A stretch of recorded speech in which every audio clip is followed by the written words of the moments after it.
Happy Thursday.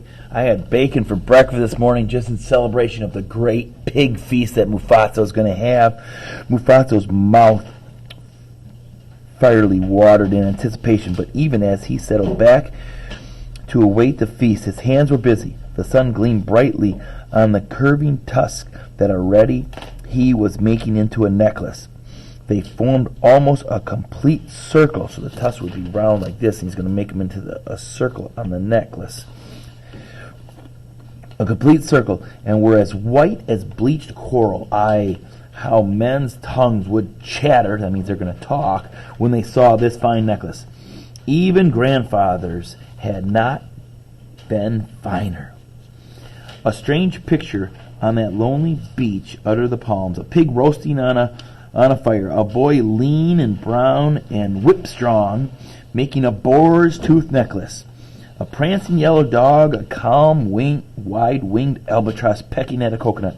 Mufasa slipped the necklace about his throat, and he could fairly feel its magic changing him with strength.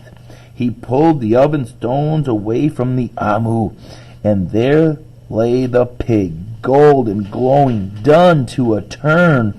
Rich juices ran in a little rivulets down its sides. Now that would be like if you got bacon grease. If you have fried up some bacon, you're going to have this bacon grease, and that's what's running down the side of the pig. As Mufasa ate, one thought alone filled his mind, overshadowing even his enjoyment of this rare feast. Soon now he would be ready. He had killed the shark, the Mau, the Pau, the pig too. His canoe would soon be completed, and then he would return to Haikura. Remember, he had left Haikura saying, I'm never going back. They're so mean there, and I have so no much courage. All right, the canoe was finished. We got this time break here. The canoe was finished. Mufasa lashed a tough parua outrigger onto the place with hands that trembled. The woven sail was complete and ready, the rigging strong as wire. There it was all over. The boy could hardly wait to get his craft into the water. Placing logs under the curving stem, he gave a shove and a push. The canoe stirred, moved forward quickly to life. Another shove, and the craft slid into the lagoon, and there it floated, lightly, easily as a gull poised for flight. Mufasa stood back and he surveyed it with shining eyes. He could hardly believe that all this weeks of labor were at an end. Suddenly he was quiet. With lifted head, he offered up a prayer in which all ships were launched in Haikura.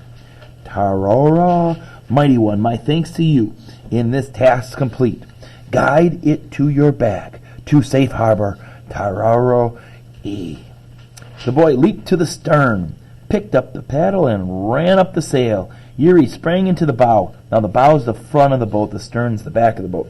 Yelping for very joy, Kiwi sailed far overhead on widespread rings. The breeze caught the sail, swelled it to a golden curve. The outrigger leaned at a sharp angle and sped ahead towards a distant reef. Spray flew back from the prow as Mufasa's heart beat high. He let out the sheet, wrapped the sennit rope around his foot, and gripped the steering paddle with both hands. He was filled with pride in his canoe. Never had he been as happy as this moment. Out towards the black reef, closer and closer, the canoe skimmed on a wide arc of speed. It was late afternoon, and the sun was setting in the blaze of glory. But the boy was reluctant to turn back. He knew that he should have climbed to the lookout that morning. Uh-oh. This was the first day he had neglected his duty. Uh-oh. But the temptation to complete his canoe had been too great.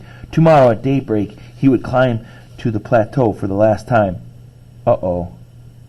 And then, Haikura.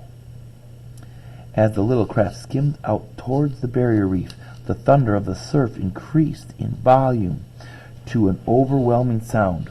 Waves, born far south in the Arctic Ocean ice fields, the home of all waves, broke their backs upon the coral rampart. Gathering far out, they changed the reef, seahorses and flinging manes of foam. The surf shot skyward, and above it a mist of seagulls swooped and darted. The reef thundered no longer filled Mufasa with unease. He had lived too close to it these past weeks. Out here, half a mile from shore, detached from all security of the land, he had come to believe that at last he had established a truce with Moana, the sea god, his skill against the ocean's might. So you got these big waves crashing over the coral reef there, and yet the boy's not afraid of them. That's where we'll pause for tomorrow. How many of you guys think that it was a good idea to finish the canoe and test it out instead of go to the plateau? Okay, how many of you think he probably should have gone to the top of the plateau? All right, well, we'll find out tomorrow.